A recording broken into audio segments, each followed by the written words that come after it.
Hello friends, welcome to my channel. இன்றைக்கி நம்ம சேனலில் ஒரு கப் ரவையை வைத்து ரொம்பவே சூப்பரான ஒரு குழிப்பணியார ரெசிபி தான் பார்க்க போகிறோம். இது நல்லா பஞ்சு போல் சாஃப்டாக இருக்கும். பாருங்கள், பார்க்குறதுக்கு எவ்வளோ சூப்பராக இருக்குது. டேஸ்ட்டாக அதை விட அட்டகாசமாக இருக்கும்.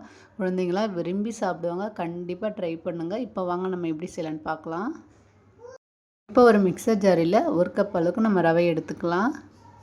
அது கூடவே 2 வாழைப்பழத்தை நல்லா பொடிசாக கட் பண்ணி சேர்த்துக்குங்க. வாழைப்பழம் சேர்க்கறதுனால இந்த ஆப்பம் பார்த்திங்கன்னா ரொம்ப டேஸ்ட்டாக இருக்கும். ஒரு 2 டேபிள் ஸ்பூன் அளவுக்கு அரிசி மாவு சேர்த்துக்கலாம். இதுக்கு பதிலாக நீங்கள் கோதுமை மாவு கூட சேர்த்துக்கலாம். வாசனைக்கு 2 போல் ஏலக்காய் சேர்த்துக்குங்க. ஒரு 1/4 ஸ்பூன் அளவுக்கு உப்பு சேர்த்துக்குங்க. இனிப்புக்கு ஒரு 1/2 கப் அளவுக்கு நான் நாட்டு சக்கரை சேர்க்குறேன். உங்களுக்கு வெள்ளை சக்கரை கூட சேர்த்துருந்தால் நீங்கள் சேர்த்துக்குங்க. இப்போ நம்ம ரவை எடுத்த அதே கப்பில் 1 கப் அளவுக்கு நம்ம தண்ணி எடுத்துக்கலாம்.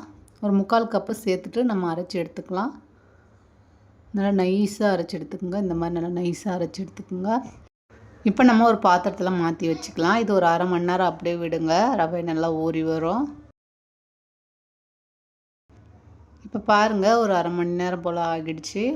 இப்போ இதில் 1 கப் அளவுக்கு நம்ம துருவின தேங்காய் சேர்த்துக்கலாம்.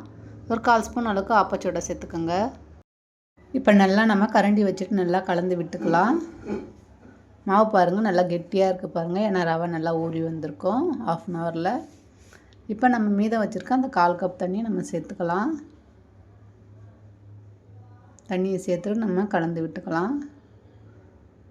மாவு பார்த்திங்கன்னா இட்லி மாவை விட கொஞ்சம் தண்ணியாக இருக்கணும். இந்த மாதிரி இருக்கணும். நல்லா கலந்து விட்டுட்டு நம்ம இப்போ சுட்டு எடுத்துக்கலாம். இப்போ ஸ்டவ்வில் குழிப்பணியார சட்டி வச்சுருக்கேன். எண்ணெய் சேர்த்து வச்சுருக்கேன். இப்போ இதெல்லாம் நம்ம கொஞ்சம் கொஞ்சமாக சேர்த்துக்கலாம். ஃபஸ்ட்டு சுற்றி ஊற்றிக்குங்க. அதுக்கப்புறம் சென்டரில் ஊற்றிக்குங்க. ஏன்னா சென்டரில் தீ கொஞ்சம் அதிகமாக இருக்கும். 3/4 குழி ஊற்றுங்க. அப்போ அது கரெக்டாக வெந்து வர கரெக்டாக இருக்கும். இப்போ சேர்த்துட்டு அடுப்பை மீடியம் ஃப்ளேமில் வச்சுட்டு நம்ம வேக வச்சு எடுத்துக்கலாம். எல்லா குழிலையும் சேர்த்துக்குங்க. இப்போ பாருங்கள், லைட்டாக வெந்து வந்திருக்கு. அப்படியே நம்ம ஒரு ஸ்பூன் வச்சு நம்ம திருப்பி விட்டுக்கலாம். எல்லாத்தையுமே நம்ம திருப்பி விட்டுக்கலாம். 2 சைடும் திருப்பி விட்டு நம்ம ஈவனாக செவந்து வந்த பிறகு நம்ம வெளியே எடுத்துக்கலாம். எல்லாத்தையும் திருப்பி விடுங்க.